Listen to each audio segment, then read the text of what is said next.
All right, KB, it's Wednesday, so let's kind of turn the page from Sunday's loss ahead to this game against the Giants.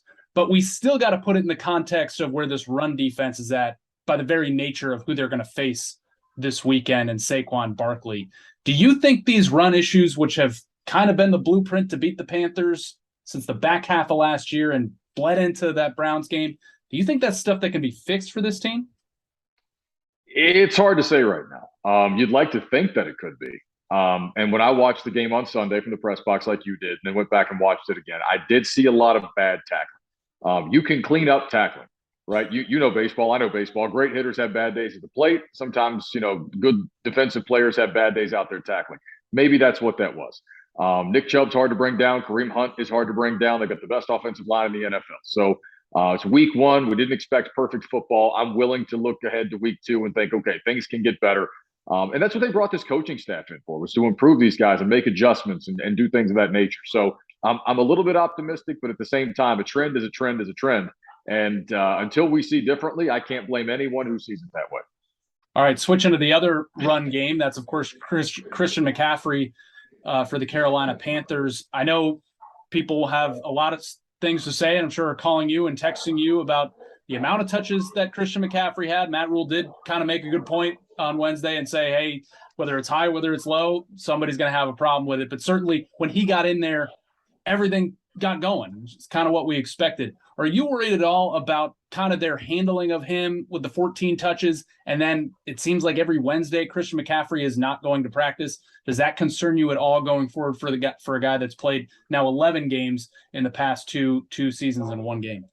So I think we're in uncharted territory a little bit with CMC. And what I mean by that is, as you said, the narrative, the criticisms for 2 years have been you're using him too much. 30 touches a game is too many. You got to preserve him. Not everybody agreed with that, by the way, but that you hear a lot of that. So then he comes out week one and he's healthy, and we don't see enough of him, I think, in the first half of the game. He had 4 carries. We looked up at the end of the third quarter. He had 6 touches for 15 yards before that 28-yard scramble. And so to be fair to the coaching staff and to everybody involved here, when someone asks you what's the right number of touches for Christian McCaffrey, well, the right number is however many it takes to win the game and he gets out of there healthy. There is no right number for that. I do think they neglected him for too long in the first half. The fact that he's not out there practicing today, I'm not going to use the word concerning, but it is peculiar given the fact that he's coming off of week one. That horse collar tackle there might have had something to do with it. Who knows? But this is something we haven't seen yet before with him. So I'm not quite sure what to expect with how they're going to handle him early in the season. The goal is to have him there in November and December. If they're in a position to at least compete for playoff football, he's going to be a vital part of that. Very slow start for Baker Mayfield in his debut, and a furious and somewhat fantastic finish there in the fourth quarter. You feel any differently about Baker Mayfield leading the Carolina Panthers at quarterback than you did before Sunday's game started? No, and I was surprised that he started as slowly as he did. I think the number came out to there were basically 9 dead plays in that game. Botched snap exchanges, fumbles, basically what amounted to plays that never got started. They only ran 50 plays on Sunday as it is. So that's nearly, 18%, nearly 20% of their plays never got started.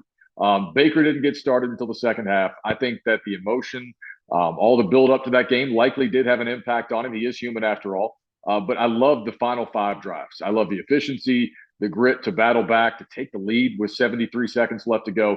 Those are all really encouraging things. You hope that transfers into week 2 against New York. I will say this. Adjustments were made. We didn't see much of that last year. So whether it was scheme or just focus, we didn't see a lot of third quarter adjustments last year. And so that was really encouraging to see them battle back, and hopefully that was just the worst half of football they're going to play all season. And the version of the Panthers we're going to see throughout was closer to what we saw in the second half.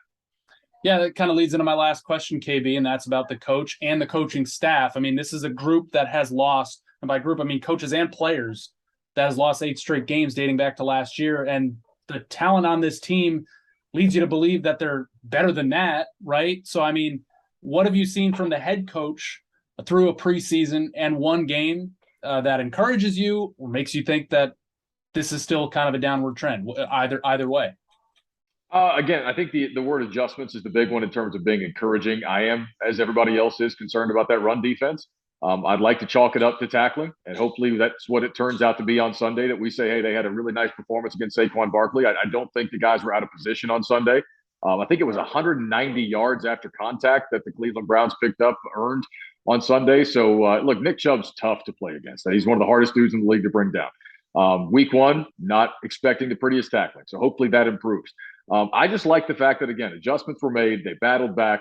They took the lead, and, that final drive, let's call it what it is, the officiating in the NFL struck again. They got jobbed, but you'd like to not be in that position. So just hopefully continuing to see them battle, to see them fight, and, come out with a W on Sunday. Kyle Bailey, you are on the front lines of Overreaction Monday every week, so we appreciate you. I know you're probably getting bombarded with all sorts of stuff this week, so thank you. It's a fun time, man. I appreciate you having me.